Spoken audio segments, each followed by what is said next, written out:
Hi guys, welcome back to my channel. If you're new here, my name is Antonia and we did it! We hit 5,000 subscribers. We did it! We did it! We did it! Yay! I just wanted to say a massive thank you to every single one of you guys. It means the world to me that you guys actually like my content, and that 5,000 of you have actually subscribed to my channel is just amazing. So thank you so much. I hope I can continue to entertain and inform you guys. I know a lot of you guys would have subscribed to me because of my video about Shane Dawson and Jenna Marbles. That was actually a new style of video for me, but I absolutely loved doing it. It was really fun to just talk about a situation that I'd seen and just like chat to you guys about it. I love watching commentary YouTubers, so please let me know if you guys like to see those sorts of videos, and if you do, let me know down in the comments what sorts of things you'd like me to talk about. I'd love to be able to incorporate like commentary chatty videos in with medicine content and like my day-to-day life and stuff, so let me know if you guys would be interested in that.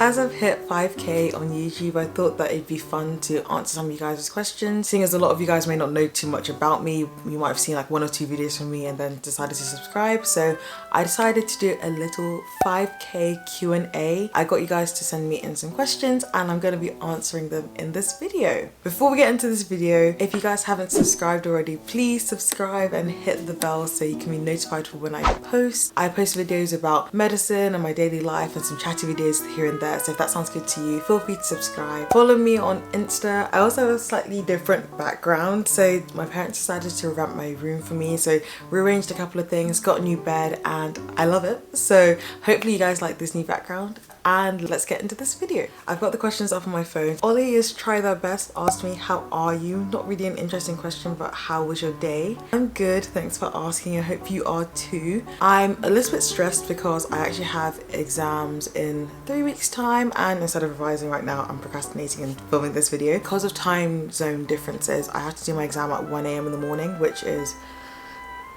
a lot basically, but I'm good, I'm blessed, I'm with family, so I'm having a good time. I'm filming this at like midday, so I haven't really done very much of my day, so it's been going alright. After I finish this video, I probably will just start revising, so yeah. It's been going good. Eviolis asked me, why did you choose to go to medical school? I kind of touched on it more in my medical school journey. If you haven't watched it, I'll link it up here somewhere. But basically, I liked science, but not enough to go into a lab specialty or anything like that. And I'm a very chatty person, and I knew that I wanted to be in a career where I got to talk to people often and I got to actually work with other people and work to help other people. So medicine was just a good fit for me, really. Jason Todd asked me how I cope with being lonely, if I ever feel this way. This is a really good question. I often feel lonely, especially at uni. If you didn't know, I go to university in the UK, but my family live out here in Canada. So for about 9 to 10 months of the year, I'm in the UK, essentially on my own while my family are out here. The way I cope with it, basically, I just try and talk to my loved ones. I talk to my friends, my uni friends and my home friends to kind of lift my spirits a little bit. And I'll talk to my family back home when I can over Skype or FaceTime or something. I'm a very big reminiscer. I like looking at old photos and videos and just cheer myself up from there. By the way, I'm really sorry if I'm butchering some of these names. I'm not intending to. I'm just trying to read them as I see them. Santalon asked, what is my favourite Sims expansion pack and why? I'm gonna cough out a little bit and do different ones for Sims 3 and Sims 4. Sims 3, I think my favourite expansion pack is definitely Generations. I just love all the little bits that you get. So like I love the mood swings, teaching children how to drive, midlife crisis, where you basically just have to like fulfill a load of random lifetime wishes for your Sims, bunk beds, the walking canes, prom. There was a lot jam-packed into that expansion pack. I just love all of that, and I think it made the game so much more fun, and I really hope that they do something similar for The Sims 4, because this Parenthood pack isn't cutting it, can't lie to you. Sims 4, I'd probably say Discover University would be my favourite one. Being a uni student myself, I do love the uni lifestyle and everything, but I love the fact that there are 2 different universities. I love the university rivalry, and I like the fact that going to university actually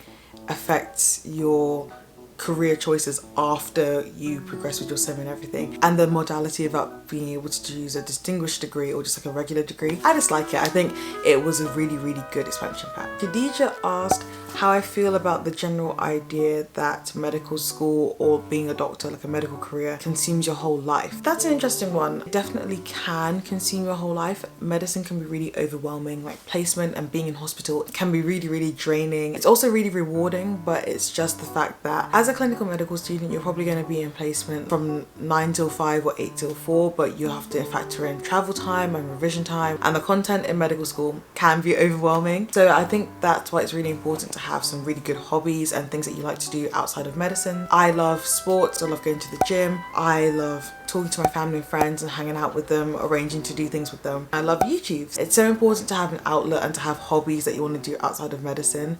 When you apply to medical school, you're told about writing your personal statement in such a way that you show off all your extracurriculars, and the more I progress through medical school, the more I realize that that's just because medical schools want to make sure that you actually do things outside of medicine so that your whole life doesn't get consumed with medicine, because that can really have a negative impact on your quality of life. So yeah, I think in some aspects it's true, but you just have to make sure that you keep up with your hobbies outside of medical school and find a way to balance your med life with your social life and like the rest of your life. Michelle Rybeloff, hopefully I've said that right, has asked why I wanted to start a YouTube channel. I've wanted to start a YouTube channel for ages. I actually had a channel before I started this channel, which I privated after like a couple of months. I just wanted to have somewhere where I could document bits of my life. Like I could make videos, edit them, and then be able to look back on them. I think with this channel I specifically started it because I wanted to be able to talk about medical school, and I wanted to be able to share my experiences, give advice to people applying to medical school or in like lower years than me in med school. And just the fact that I think I'd seen a few medical school YouTubers at that time, but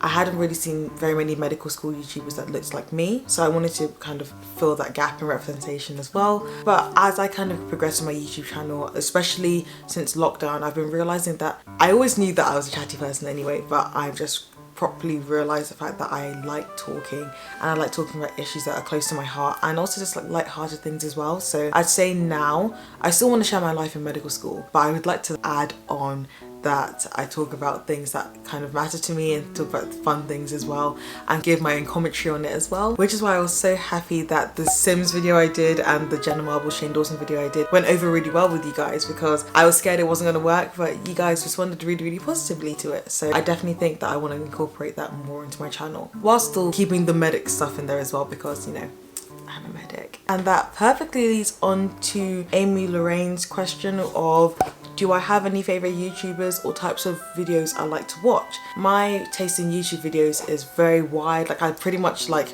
anything. I've realized I like people's personalities, and that can transcend any topic. So if I like the personality of the person who's making a video, I probably will watch it even if I have nothing to do with it. A good example of that would be Eve Cornwell. I love her videos. I don't want to do law, I don't go to law school, I don't have any plans of going to law school, but I just love the insight that she gives into her life and her creative videos and things. So I don't know, I just like the person behind the channel, or the people behind the channel, more than just what the channel's about, I guess. Over the last year and a half, I've really been getting into like commentary YouTube. People like Drew Gooden, DeAngelo Wallace, Jarvis Johnson, It's Keisha. I absolutely love people just coming on here and just talking about things that they care about and talking about things in daily life and just adding their twist on it as well. I also really love tech YouTubers. I love Marquise Brownlee and Jonathan Morrison. I love watching their unboxing videos, even though I'm really broke at the moment. I just like certain vloggers as well. I had to name drop my little sister. She started a channel a couple of weeks back, and you guys should definitely go and check it out. I'll link it in the description anyway, but I'll link it like up here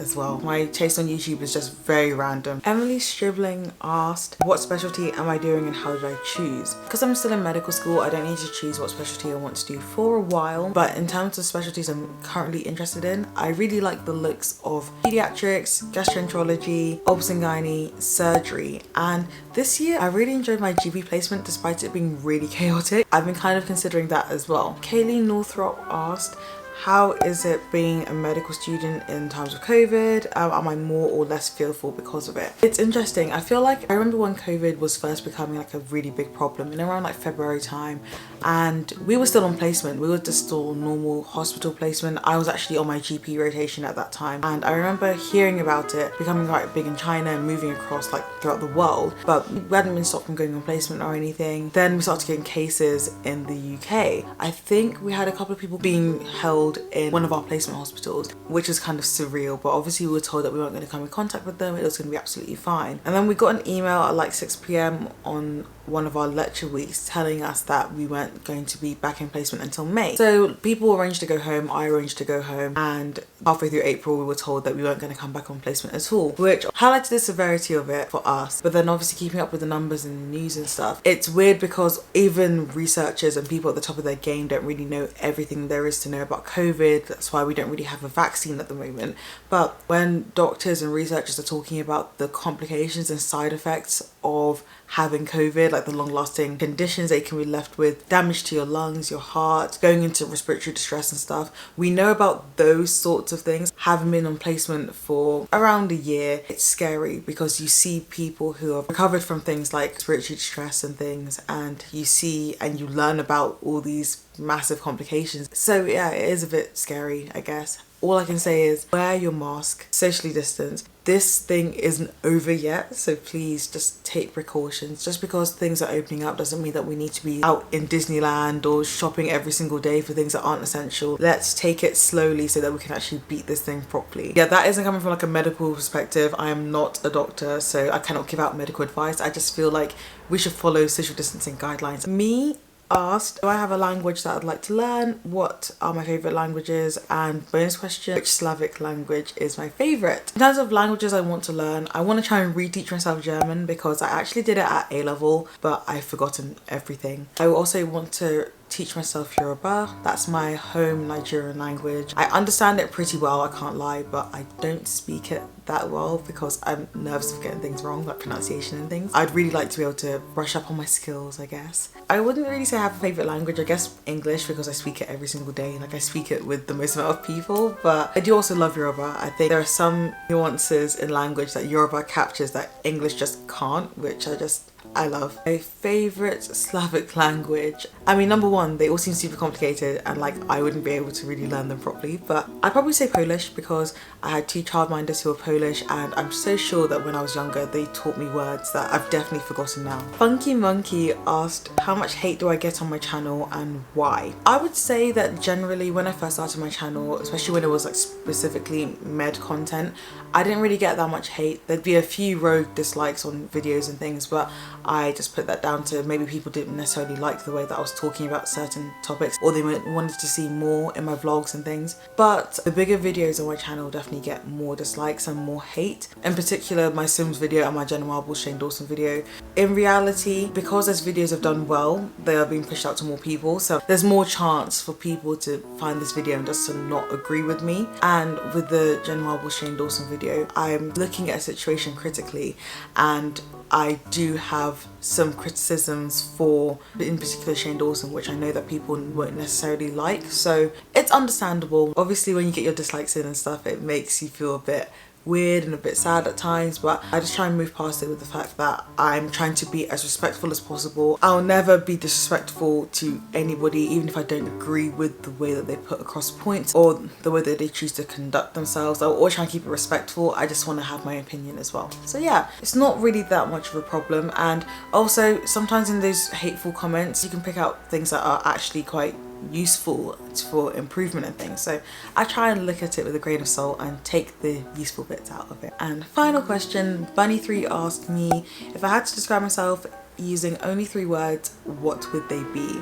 I've had to have a bit of a think about this because I don't really know how I'd describe myself, to be honest, but I think I settled on determined because I really like seeing things through. If I have a goal in my head, I just want to try and work towards it the best I can and try and complete it friendly, because I do like to think that I'm a friendly person. Like, I try and put out positive vibes, and I do love getting to know new people, so I would say I was friendly and talkative. This video is probably going to be a very long video. You guys would have seen that I'm talkative in this video. And that brings us to the end of this video. I hope it's been informative. I hope that you guys have gotten to know me a little bit better. As usual, if you have any video requests that you'd like to see from me, feel free to leave it down in the comment section. If you haven't already, subscribe and make sure to click the notification bell. Follow me on my Insta, and I'll see you guys in the next video. Bye.